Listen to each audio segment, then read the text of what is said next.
வணக்கம். இந்த வீடியோ பதிவில் நாம் பார்க்க இருப்பது கல்வி திட்டமிடுதலில் உள்ள குறிப்பிடத்தக்க அணுகுமுறைகள். இதில் ஃபஸ்ட்டு என்னென்னா சமூக கோரிக்கை அணுகுமுறை, மனித ஆற்றல் தேவை அணுகுமுறை, செலவு பயன் பகுப்பாய்வு அணுகுமுறை, வரவு விகித அணுகுமுறை, சமூக நீதி அணுகுமுறை, உள்கல்வி விரிவாக்க அணுகுமுறை அப்படின்னு சொல்லியிருக்காங்க.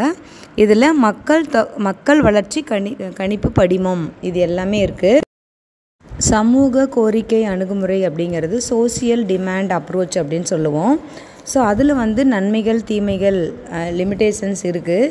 அடுத்தது மனித ஆற்றல் அணுகுமுறை அப்படிங்கிறது man power requirement approach or human resource development approach அப்படின்னு சொல்கிறது மனித ஆற்றல் அணுகுமுறை. அதோடைய நிறைகள் குறைகள் அப்படிங்கிறது நம்மளுக்கு தெரிஞ்சிருக்கணும். நெக்ஸ்ட்டு செலவு பயன் பகுப்பாய்வு அணுகுமுறை அப்படிங்கிறது காஸ்ட் பெனிஃபிட் அனலைசஸ் அப்ரோச் அப்படின்னு சொல்லுவோம்.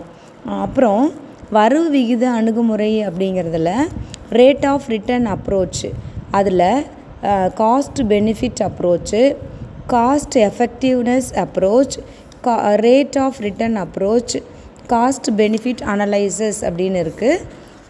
நெக்ஸ்ட் பார்த்திங்கன்னா சோசியல், அதாவது இந்த சமூக நீதி அணுகுமுறை அப்படிங்கிறது உள்கல்வி விரிவாக்க அணுகுமுறை அப்படிங்கிறது இன்ட்ரா எஜுகேஷ்னல் எக்ஸ்ட்ராபுலேஷன் அப்படின்னு சொல்லுவோம். லாஸ்ட்டில் அந்த மக்கள் தொகை கணிப்பு படிமம் அப்படிங்கிறது டெமோக்ராஃபிக் ப்ரொஜெக்ஷன் மாடல். இதில் வெவ்வேறு வகையான அணுகுமுறைகளில் என்ன மாதிரி அந்த திட்டமிடுதல் சொல்லியிருக்காங்க அப்படின்னு பாருங்கள். ஏன்னா ஒரு சிலர் என்ன நினைக்கிறீங்கன்னா அது ஃபுல்லாக அப்ரோச்சஸாக இருக்கிறதுனால உங்களுக்கு படிக்கிறதுக்கு கொஞ்சம் கஷ்டமாக இருக்குது. இதில் முக்கியமான பாயிண்ட்டு ஒரு அந்த அப்ரோச்லேயும் என்ன முக்கியமான பாயிண்ட் அப்படின்னு சொல்கிறேன். நீங்கள் இதை படிக்கும் பொழுதே பார்த்திங்கன்னா ஒரு ஸ்கூலு, அந்த ஸ்கூலில் இருக்கக்கூடிய லீடர்ஷிப் குவாலிட்டிஸ் என்ன இருக்கணும், அந்த மாணவர்களோட நேச்சர் எப்படி இருக்கணும், அங்கே இருக்கக்கூடிய ரிசோர்ஸஸ் என்னென்ன வகையான ரிசோர்ஸஸ் இருக்குது, அதை ஸ்கூலில் எப்படி பயன்படுத்தணும், இந்த அணுகுமுறைகளை எப்படி பயன்படுத்தணும் அப்படிங்கிறது தெளிவாக பார்க்கலாம். கல்வி அப்படிங்கிறது ஒரு சமூக சேவை. ஸோ இந்தியாவில் நிறைய புதிய பள்ளிகள் கல்லூரிகள் நிறைய இருக்குது. பட் இந்த சமூக கோரிக்கை அணுகுமுறை அப்படிங்கிறதுல இடம்பெறக்கூடிய படிநிலைகள் அப்படின்னு பார்த்தோம்னா, இப்போது பள்ளி கல்வி ஸ்கூல் எஜுகேஷன் முடித்தவங்க உயர்கல்விக்கு விண்ணப்பிக்க எவ்வளோ பேருக்கு வாய்ப்பு இருக்குது அப்படின்னு மதிப்பிடுதல். அதுக்கப்புறம் பள்ளிகளில் வெற்றிகரமாக அவங்களோட ஸ்கூல் எஜுகேஷன் முடிச்சிட்டாங்க. பட் கல்லூரியில் சேர்வதற்கு உண்மையில் விண்ணப்பிக்கக்கூடிய தகுதி உள்ளவர்கள் எவ்வளோ பேர் இருக்காங்க, அதே மாதிரி எத்தனை வருஷம் அவங்க படிப்பாங்க, அந்த படிக்கக்கூடிய கால அளவை மனதில் கொள்ளுதல் அப்படின்னு சொல்கிறோம்.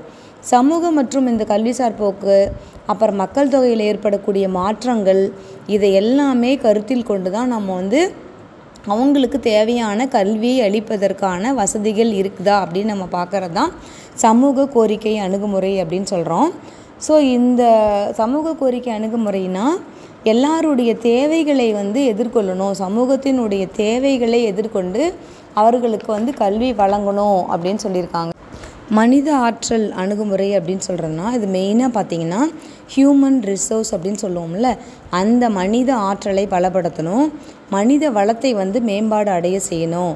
இதோட ஃபுல்லான முழுமையான கான்சன்ட்ரேஷன் அப்படின்னா எதுலனா நாட்டினுடைய பொருளாதாரத்திற்கு ஏற்ப மனித ஆற்றலை முன்கூட்டியே தயார்படுத்தணும், அதற்கு தகுதியுள்ள நபர்களை உருவாக்கணும். இதுதான் கல்வியினுடைய முக்கிய பணி அப்படின்னு சொல்லியிருக்காங்க. மனித ஆற்றல் திட்டமிடும் அணுகுமுறை பயன்படுத்தினா அதுக்கு சில காரணிகள் இருக்குது. அதாவது தற்போது இருக்கக்கூடிய அந்த கல்வி அமைப்பு, வேலைவாய்ப்பு நிலை, இதை நம்ம பகுப்பாய்வு செய்யணும். அதுக்கப்புறம் பொருளாதாரத்திற்கு தேவைப்படும் மனித ஆற்றலை திட்டமிடணும். அப்புறம் நாட்டினுடைய உயர் தகுதி கொண்ட, அதாவது மனித வளம், எவ்வளோ ஆசிரியர்கள் தேவைப்படுறாங்க, எதிர்காலத்தில் நம்ம இவ்வளோ பேருக்கு கல்வி தரணும் அப்படின்னு சொன்னால் அதுக்கு தேவையான மனித ஆற்றலாகிய ஆசிரியர்கள் எவ்வளோ தேவைப்படுவாங்க, அந்த ஆசிரியர்களை நம்ம எப்படி தயார்படுத்தணும், அதுக்கு தேவையான அளவுக்கு ஆசிரியர்கள் இருக்கிறாங்களா அப்படின்னு பார்க்கணும். அடுத்தது செலவு பயன் பகுப்பாய்வு அணுகுமுறை அப்படின்னு சொல்லியிருக்காங்க.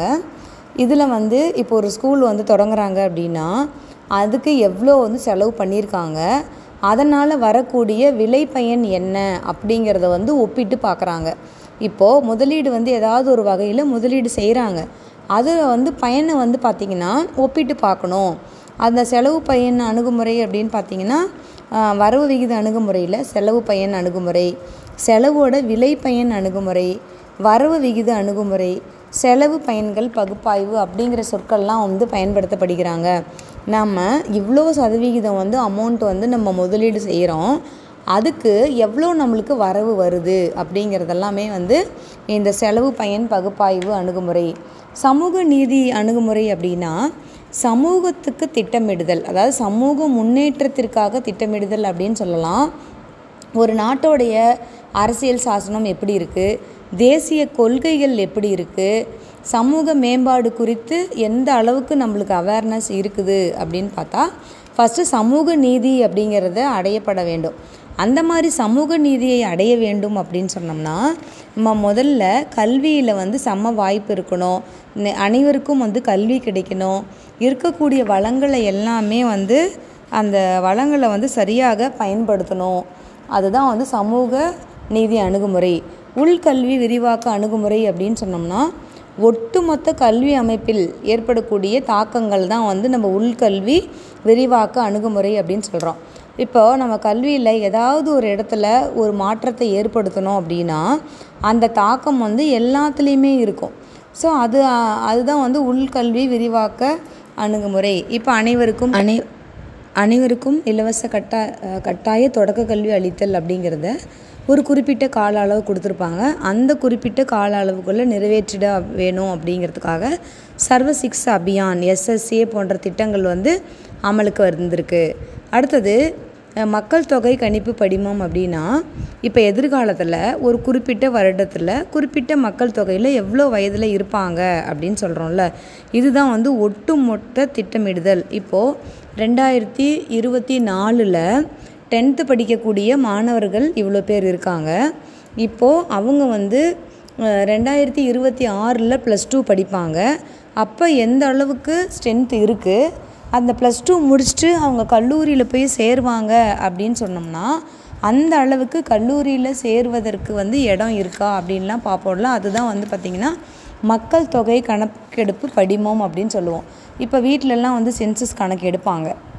இப்போ அவங்க வீட்டில் ஸ்கூல் போகிற வயசில் எத்தனை குழந்தைங்க இருக்குது அப்படின்னு கேட்பாங்க. அதே மாதிரி 10th படிக்கிறவங்க எவ்வளோ பேர் இருப்பாங்க அப்படின்னு வந்து கேட்பாங்க. ஸோ இந்த கல்வி விரிவாக்கத்தை பார்த்திங்க அப்படின்னு சொன்னால் ஃபஸ்ட்டு எல்லாமே அடிப்படை காரணிகளாக இருக்கிறது பார்த்திங்கன்னா இந்த மக்கள் தொகை வளர்ச்சியின் மதிப்பீடு, estimation of democratic development in different sectors அப்படின்னு சொல்கிறோம். பல்வேறு நிகழ்வுகளில் வந்து மக்கள் தொகை வளர்ச்சி எப்படி இருக்குது அப்படின்னு முதல்ல கணிச்சாதான் அதுக்கப்புறம் நம்மளோட நாட்டோட பொருளாதார வளர்ச்சி, கல்வி வளர்ச்சி இது எல்லாமே நம்மளால் கணிக்க முடியும். அவர்களுடைய தேவைகளை நம்ம பூர்த்தி செய்ய முடியும்.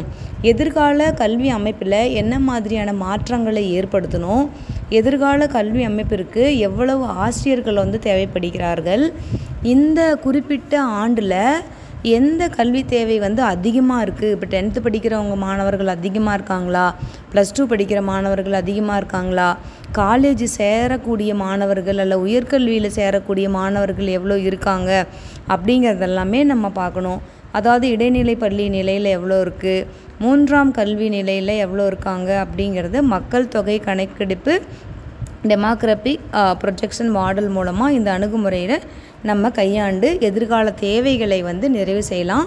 ஸோ இதில் என்னென்ன பார்த்துருக்கோம் அப்படின்னா சமூக கோரிக்கை அணுகுமுறை, மனித ஆற்றல் தேவை அணுகுமுறை, செலவு பயன் பகுப்பாய்வு அணுகுமுறை, வரவு விகித அணுகுமுறை, சமூக நீதி அணுகுமுறை, உள்கல்வி விரிவாக்க அணுகுமுறை, மக்கள் வளர்ச்சி கணிப்பு படிமம் அப்படிங்கிறது எல்லாமே இந்த வீடியோவில் நம்ம தெளிவாக பார்த்துருக்கோம். ஸோ இந்த வீடியோ உங்களோட ஃப்ரெண்ட்ஸ்க்கு வந்து யூஸ்ஃபுல்லாக இருக்கும். ஸோ ஷேர் பண்ணுங்கள். இந்த வீடியோ ஃபஸ்ட் டைம் பார்க்குற மாதிரி இருந்துச்சுன்னா கவிதா விலாக்ஸ் சேனலை வந்து சப்ஸ்கிரைப் பண்ணி அப்படியே வந்து பெல் ஐக்கானையும் கிளிக் பண்ணிக்கங்க. உடனுக்குடனே உங்களுக்கு வந்து இதுக்கான நோட்டிஃபிகேஷன் வரும். நெக்ஸ்ட்டு வந்து உங்களுக்கு டீச்சிங் ப்ராக்டிஸ் இருக்குது. அந்த டீச்சிங் ப்ராக்டிஸ் சம்மந்தமாக உங்களுக்கு ஏதாவது ரெக்கார்டு சம்மந்தமாக டவுட் இருந்துச்சு அப்படின்னா கமெண்ட் பாக்ஸில் கமெண்ட் பண்ணுங்கள். Wish you all the best. Thanks for வாட்சிங்.